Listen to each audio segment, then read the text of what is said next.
Welcome back, everyone, to a Saturday stream. We are back with Assassin's Creed today /tonight. We haven't played it in a couple weeks. Last time we were here, we slayed a Minotaur. It was a good 3.5 hour stream, I think. So we're jumping back into it. I personally haven't played since we were here last. So maybe you haven't missed anything. Unlike Witcher, where I die every time there's like a ladder. And my beautiful Phobos horse skin.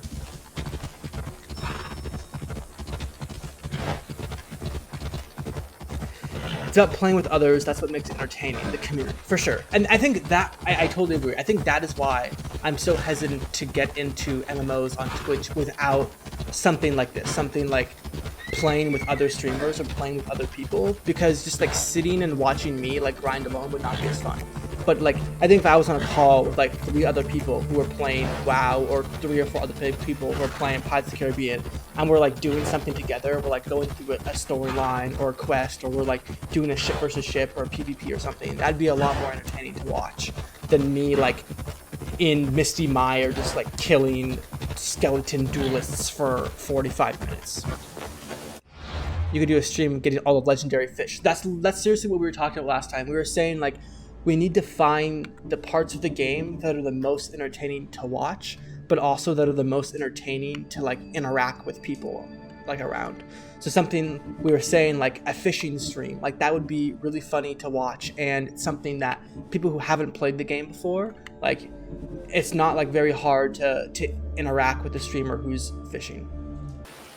But I mean, that's like the community. Like when I started playing Witcher, that was the community that I found, where even if I was doing something like grinding side quests, there are people in the chat who like played the game, were familiar with the game, and it was more of like a chat session, like you're talking about Chalked Out. And if Pirates of the Caribbean had the same thing, like how WoW does too, I think that a lot more streamers would play it. If there was like a stronger community around it, a lot more streamers would play it. I saw the trailer for the new Assassin's Creed. I'm so excited to try it. Yeah, I'm glad you went and watched it. Actually, I was watching like. They released like new cinematic trailers yesterday and today, and I was thinking about you, and I was watching on Twitter this morning because they look awesome. They released like a really lengthy gameplay trailer. It looked cool. I mean, it looked like pretty much every other Assassin's Creed game, which I think has a lot of pros and cons. They were bringing a lot of emphasis to the fact that you could like pet cats in the game, which apparently is a big part of Assassin's Creed that I've never gotten into or seen before. But a bunch of people were super happy that you could pet cats in Valhalla. But yeah, it looks awesome. My guild kicked me out of the Discord. I was like, hey, what's up? And I requested to join back, and he's like, you plan on playing again soon? It's been 1 month and 28 days since your last login. Like, calm down, dude. Like, I got other things to do besides grind Potco all day, every day. Graphics don't necessarily make the game. I agree. I feel like there's definitely a high expectation now when it comes to like an immersive game, and you're trying to get like a super immersive content. To have a game like that looks like this, for example, or looks like Witcher, or Red Dead, because I know Red Dead's graphics are incredible as well. But it definitely isn't yet like a make or break thing. I worked in video game marketing last summer and this summer, actually, and one of the things that I was working on last time, I was working on the marketing for the Marvel Avengers game, and a big thing that I was interested in is like what parts about a video game do gamers like, are they most into?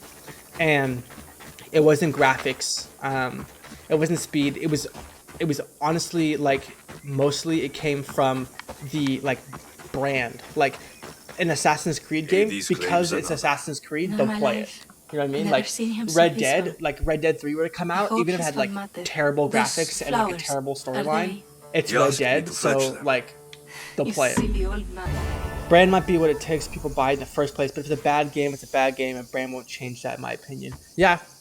I mean, I think it depends like on the type of gamer. Like people who are streaming on Twitch or spending their free time watching Twitch, they're a lot more like, you know, they're like a lot more dedicated type of gamer, where they're going to be more critical of the games they're playing, which is a good thing. Like I think they're also the ones who are going to get the most out of it.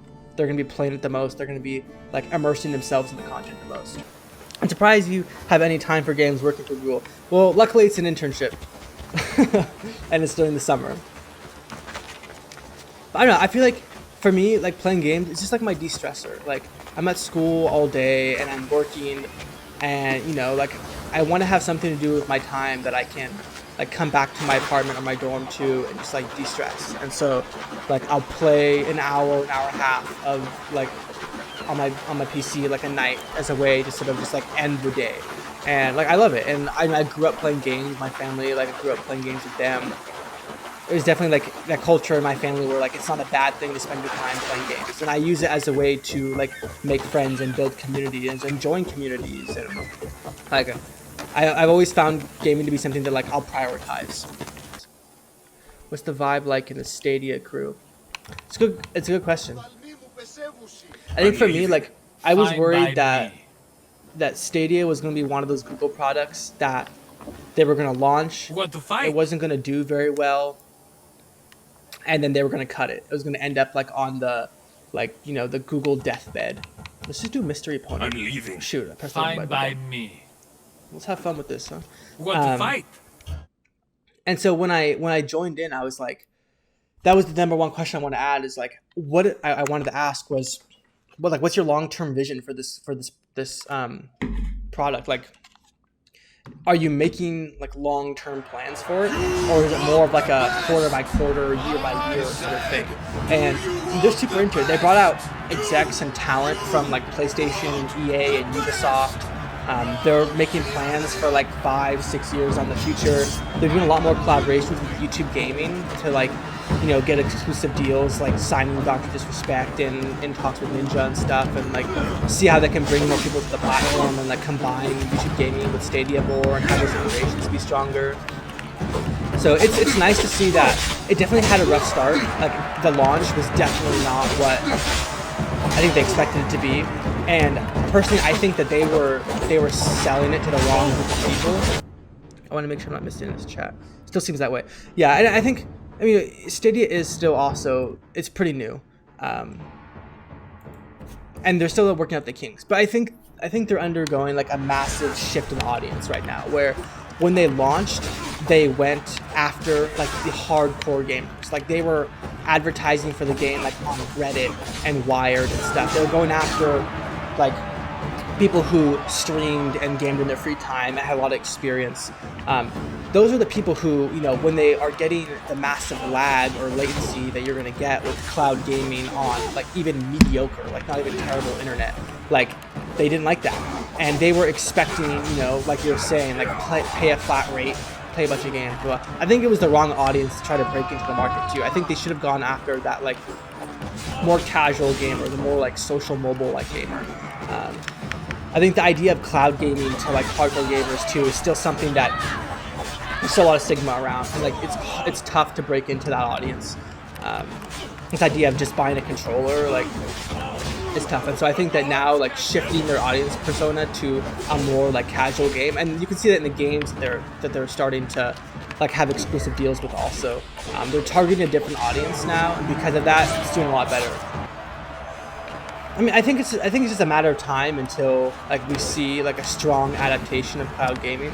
I think that right now where cloud gaming is at, they went after the worst audience. They went after the most critical audience with the highest expectation. And to break in a new technology with the most critical audience, that's tough.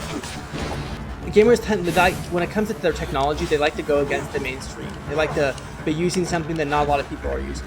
Which is why I think they went after that audience in the first place for cloud gaming. It's just, they marketed some like new technology. It's like the future. You'd be the first one doing it. You'd be like so quirky by using cloud gaming. The technology was not advanced enough for that audience yet. Like if they had gone after the like, think of the people who like play Xbox just to play Call of Duty. Like very casual style gamers who they're not playing MMOs, they're not streaming. They play a lot of games just to play with other people rather than to like really do it themselves. They're not looking for necessarily immersive content. They're doing it for more of like a social aspect.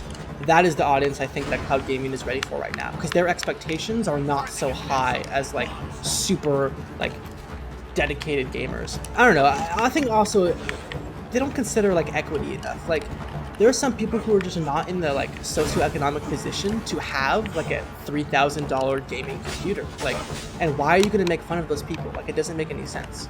Like some people, they're like housing insecure. Like the Xbox and the consoles are great because it's just like plug and go. You can just like pick it up and move with it. Like that's super nice to have. Like me like moving my PC is a lot harder for me to move my Xbox. Also, like I use my Xbox as a home entertainment system. Like I don't just play video games on my Xbox. I play very little video games. I use it for my Netflix and Disney Plus and like photos and stuff. You know, like if I was someone in my like, you know, starting my life out, you know, like it's got multiple things in one that I can do with it. It depends so much on like what you're using it for, the background you come from. There's just so much more beyond what people like to argue about. Just a game. Like at the end of the day, like we're all playing the same games together. Like why does it really matter? Especially at times when like the government like will come after games for being like a negative influence, or there'll be people who stereotype gamers as, you know, people who are in their parents' bedrooms. Like they're not attacking PC gamers, they're not attacking Xbox gamers, they're attacking like one community. Like why as a member of that community would you decide to like further alienate yourself and further divide yourself when you're being like attacked on so many different fronts? It doesn't make any sense. I think that eventually when all multiplayer games are cross-platform, like we'll see a lot of these wars like go away. Because I agree, I think right now that the biggest thing too is like the exclusive parts of different games. Like I pre-ordered Marvel Avengers and I don't get to play it until I think like the first or second week of September, even as a pre-order. But there are people who, if you own a PlayStation 4, you can like play it right now. And there are people like Spider-Man, like because I ordered it for the PC, I'll never get to play as Spider-Man because it's a PlayStation exclusive. Like that kind of marketing is definitely like further dividing like this community between, in that case, then there is like a huge advantage to having a PlayStation. I saw a 75-year-old grandma that had like thousands of hours in Animal Crossing.